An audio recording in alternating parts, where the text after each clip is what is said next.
Ang init, grabe na. Ngayon, meron tayo ulit bagong titikman. Here is Ryder Sport na pistachio. 100 grams to, ha? Tikman natin siya.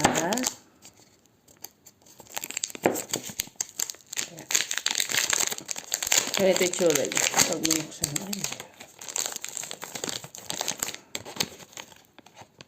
Here.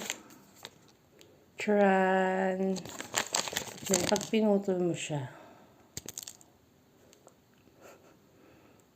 hindi siya yung cream. Wala siyang cream. Hindi katulad ng iba na chocolate sa gitna may cream. Ito is may pistachio lang siya na maliliit. Mga petso, petso. Tignan natin siya. Actually, si Ryder talaga, masarap talaga siya. Kaya hindi nakapagtaka. Masarap din siya. Masarap. Normal niya na Ryder, kung nakatikim na kayo ng Ryder na, yung normal na lang. May ibang flavor. Yung milk yata. Yung milk chocolate niya na walang kahit anong laman. Yung plain lang. Tapos parang nilagyan lang siya ng pistachio sa loob. Mga maliliit. Crunchy.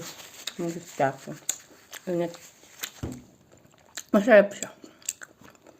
Yung pistachio maalat-alat. Kaya ba yun? Nagbiblend yung tamis tsaka yung alat niya. At kung mo yung may pistachio part, may salty na lasa siya.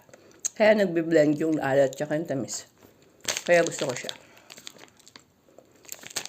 Para sa akin is 9/10. Siya. Kasi masarap siya. For me. Yun lang.